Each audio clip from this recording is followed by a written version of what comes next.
What's up, Kyle Ross here with Hydro Mind. In this video, we're gonna be doing what Laird Hamilton eats in a day.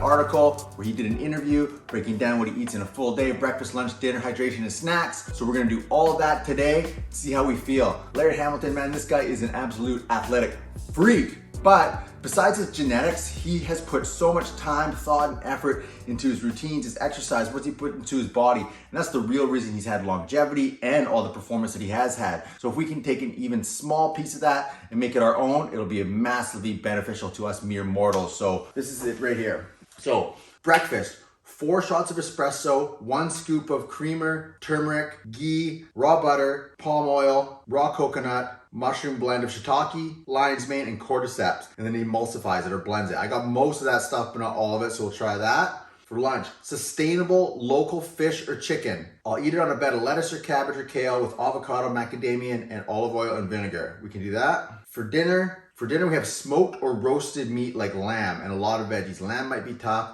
but we can do smoked meat with veggies, and that's for dinner. And for fluids, drinking enough water for performance, recovery, flexibility based on the day. So we can do that. Snacks, handful of nuts if he gets hungry between meals. And at the end of the day, instead of having wine like he used to, he drinks San Pellegrino. So I do a lot of carbonated stuff at the end of the day, which I love, so we'll do that too. This is a Laird Hamilton coffee, 4 shots of espresso. I don't have the turmeric creamer, so we're just using turmeric. Oh, that's a lot. Cream.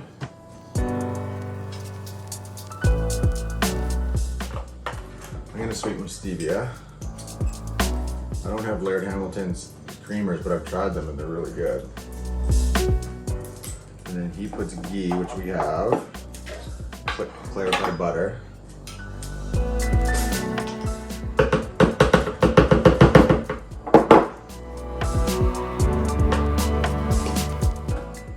And then mushrooms. So we got cordyceps here, which are for energy. So we'll crack one open in there.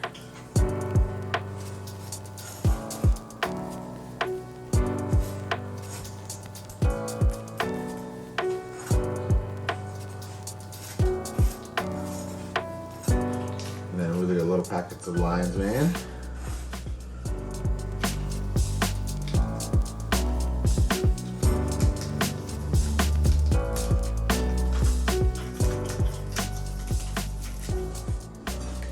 And then blending, it's super important to blend. When you mix butter, it melts. If you don't blend it, it creates like an oil slick at the top. So this emulsifies it, makes it mix and stay mixed.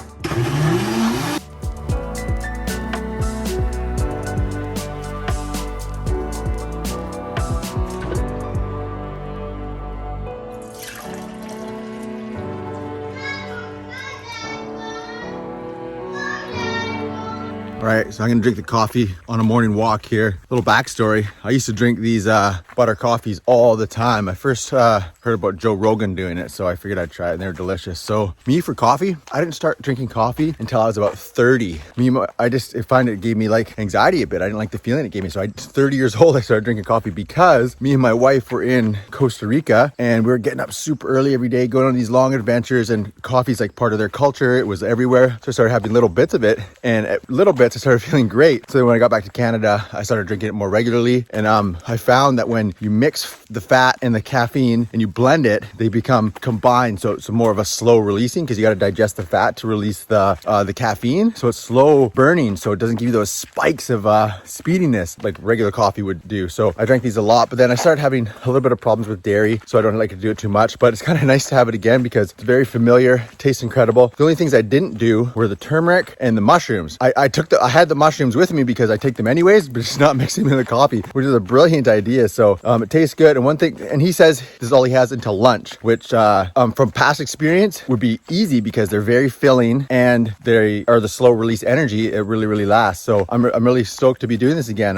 Dairy I really minimize, so I might mix it something else. But yeah, I don't know. I'm super stoked to have this. I'd like to hear in the comments what you think, if you've done this or if you're going to try it. So one other thing that I just remembered, advice I always gave surfers about caffeine caffeine is because caffeine makes your heart rate go up. So if you drink a lot of coffee before you go surfing, especially on a big day, you can't slow your heart. So it negatively affects your ability to hold your breath. It shortens your breath hold time. It shortens your endurance. It lengthens your recovery time. So you can't recover as fast. So doing this makes it a slow release. And I even switch to things like green tea and mix it with fat. So it's lower caffeine and slower release before a surf. So if you are going to surf on a big day, this is an absolutely excellent option because it won't negatively affect your heart rate as much. You'll be able to hold your breath long, stay calm, recover quick, and surf better. All right, it's Laird Hamilton lunchtime. So all I've had is coffee so far today, that fat coffee, and I'm feeling okay. I definitely could have ate, but I just wanted to see what it felt like to make it till lunch, and I made it pretty much no problem. So this is the lunch, guaranteed to make you a big wave surfer. Probably not, but yeah, so we got here our bed of cabbage, we got crushed macadamias, avocado, and we want sustainable, local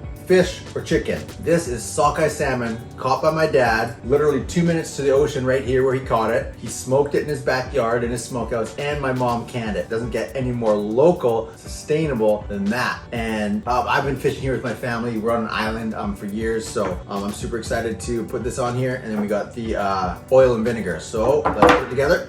All right, this looks insane. That salmon smells incredible. It's smoked, so the scent of it, just amazing. I'm actually so excited to eat this. So we got the oil and vinegar. I've never done it this way, honestly. Oh, that's a lot. Anyways, let's dig right in. I'm gonna go for the salmon.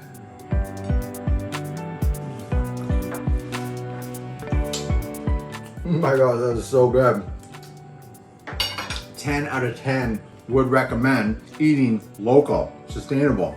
Oh my God, smoked salmon with the vinegar? That's actually really good. I've never thought of that. So, big problem with food, not knowing where it came from. Having grocery stores is a very recent invention in human history. People always ate what was around them, mostly animals and plants that they could access. So whole foods. What does the term whole foods mean? It means a food that is one ingredient. So cabbage, one ingredient. Salmon, one ingredient. Avocado, macadamia nuts. So easy, so healthy, so delicious. Man, Laird knows exactly what he's doing, and I'm so glad that I found this dish because I'm gonna eat this all the time now. All right, let's talk hydration. Laird Hamilton says he drinks lots of water to improve his performance and his sleep, and that is so true. And there's actually a good rule you can follow to make sure that you're getting exactly enough. So 1 ounce per half a pound of body weight. So if you weigh 200 pounds, divide that in half, that's 100. That's 100 ounces of water you need to drink per day. But it's dependent on your activity as well too. Like Laird said, when he's in the sauna, he needs to drink more. So if you're surfing out in the sun for hours a day, you're on a trip to Costa Rica, you're in Hawaii, if the sun's beating down you, you're gonna have to outdo that 100 ounces. So keep that in mind as well. You should hydrate lots in the morning when you first wake up. Before you drink coffee, I try to drink that much before I have coffee. Now, he said he used to drink wine with dinner every night. Now he doesn't. Now he drinks San Pellegrino. I've been going with the bubbly drinks forever. I've been 99% sober for almost 10 years. And I didn't need it for that, but I don't drink wine. So I used to love these bubbly drinks after a meal. They're like palate cleansing. They're just so refreshing. So he says he drinks San Pellegrino. I don't drink those ones personally. So what I do actually now, I've been upgrading it over time. So first thing I always do when I have a bubbly drink,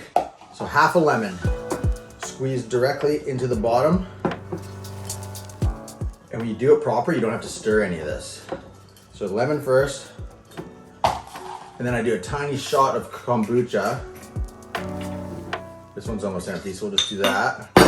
I do a sweetener with a bit of stevia, so it's a non-glycemic sweetener, so it won't spike your blood sugar. And then this is watermelon flavored, but it's sugar-free, and just flavored bubbles. And we add that on top, and this does the mixing. And so one thing, if you like drinking bubbly drinks after a meal, so the bubbles themselves are like mouth cleaning, give that refreshing feel, but the lemon, the acid in there, bubbles and acid, man, it's so refreshing, so like almost addicting now. If I don't have one of these after a meal, I really feel like I need to brush my teeth or something. So they're great. And so like I said, this is 0 sugar, almost no calorie, and it's just amazingly delicious. Oh, and my whole family loves them too. Whenever I make one of these, my 5-year-old, my 2-year-old, I kind of got to make it in secret because otherwise they just drink it all. So they're amazingly delicious. Get rid of pop, get rid of wine. Keep the wine if you want. That's not that horrible if you have one in moderation. But honestly, I really recommend trying these. It's like a delicious treat. It's like a reward for the day, and I never get sick of them. I literally have them every single day.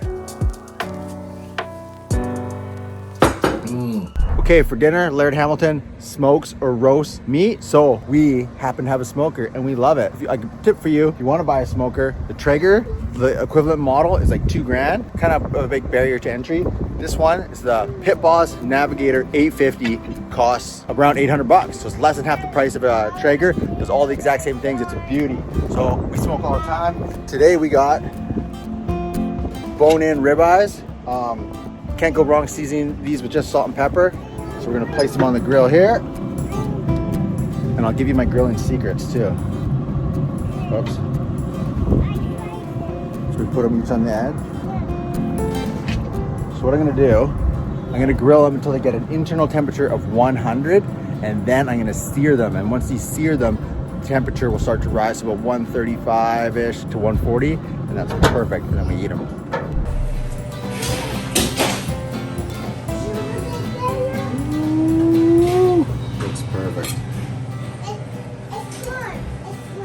Smoked meat and roasted vegetables for dinner. I could eat one ingredient foods all day. Just one day of eating like this makes me feel incredible. Imagine what a lifetime of it would be.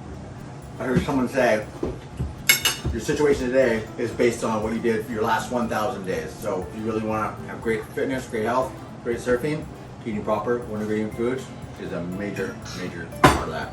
10 out of 10, recommend eating one ingredient foods with your family every day.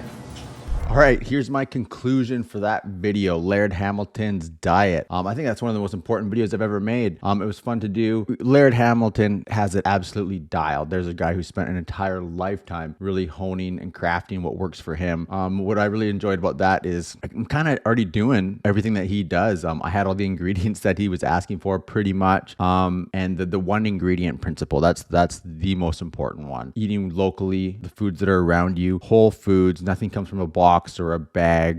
There's none of the what I call the white devils. He didn't have any dairy, flour, sugar, or salt. He used sea salt. So one thing that a lot of people don't know, I don't talk about it a lot, is we actually have a nutrition program. Everyone who joins our Waterman Elite program gets access to it. It's called the Waterman Body. And we do things a lot differently than most people. We avoid pain as much as possible. So if you've tried a diet in the past and failed because it was just too much willpower, you might like this. So we follow what I call principles. So rather than skipping meals, cutting calories, doing those things that are ultra painful, we focus on pleasurable things and just set a rule of principles. And principles to me are a decision-making filter. So when you approach any situation regarding food, you'll know exactly what to do. So here's an example of what our principles are. Number one, ancestrally consistent eating. That means, so like in the video, I was eating fish that came right from my front door. My dad caught it. My dad smoked it, gave it to me. It's as local as it can be. Now, that's super important, but humans have traveled all over the world. So we've moved continents and different climates, or we're eating different things. So what we do is we have you give you an eating list based on where your ancestors were from geographically. So you take a quiz, it's 10 questions.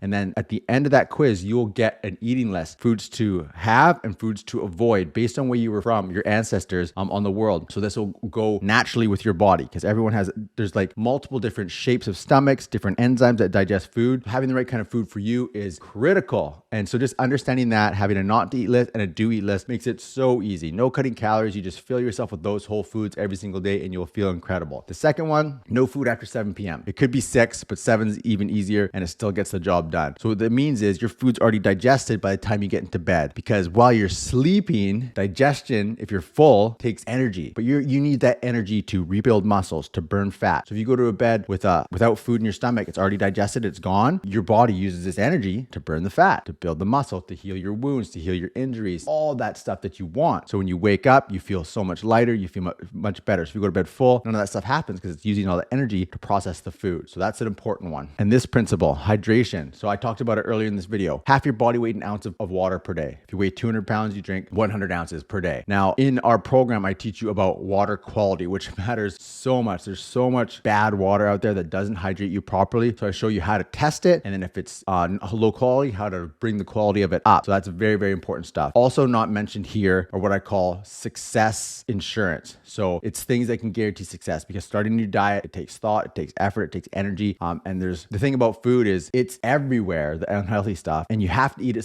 to survive. So you can't avoid it. And every store you go into has all the stuff you shouldn't be eating. So how to avoid those things and set up barriers to make sure that you increase your chances of success. So it's pretty typical for when people are looking to lose weight when they join our program, to lose about 10 pounds in the first month, which is great, and then steadily move on until they get to what I call their performance weight. Now, a performance weight is your ideal body weight for surfing. The number changes from person to person, but what doesn't change is it's a high strength to weight ratio, lean endurance muscles, and a healthy body fat percentage. So if you look at what a pro surfer looks like, it's somewhere in the middle. They're not bulky, they're not super shredded, they're a healthy medium. So that's what the performance weight is. So it'll allow you to perform in the water to the best of your ability. And when we do that, again, we aren't measuring what we see in the mirror, what we see in the scale. We're measuring our performance in the water. So you set performance goals like surfing long sessions, catching such a wave, increasing your breath hold time. And we do performance style training that gets us towards that with a healthy focus on eating with the principles. You naturally get down to your performance weight over time. And it's a very reliable process, again, because we avoid the pain, we focus on the pleasure, the more waves, the better surfing, all that stuff that has magnetism that pulls you. Forget the willpower push of cutting calories and skipping meals. So that's how we do it. So if you want surfing performance, if you want to be at performance weight, there's a link below this video. Click that link, watch the video. It'll explain our process and how you get involved. Hope you like this video. I had a ton of fun making it. Honestly, in that program, everything, I've learned so much from experts who are way farther down the road than me, like Laird Hamilton, like Kelly Slater. And I just mimic what they do, test it, see if it works, put it into a program for you guys. I hope you like it. So yeah, check out that link below. And if you haven't already, please subscribe to my video. Easiest way to support me, and it's totally free, is to also click that like button. So thanks a lot for watching. I'll talk to you guys soon.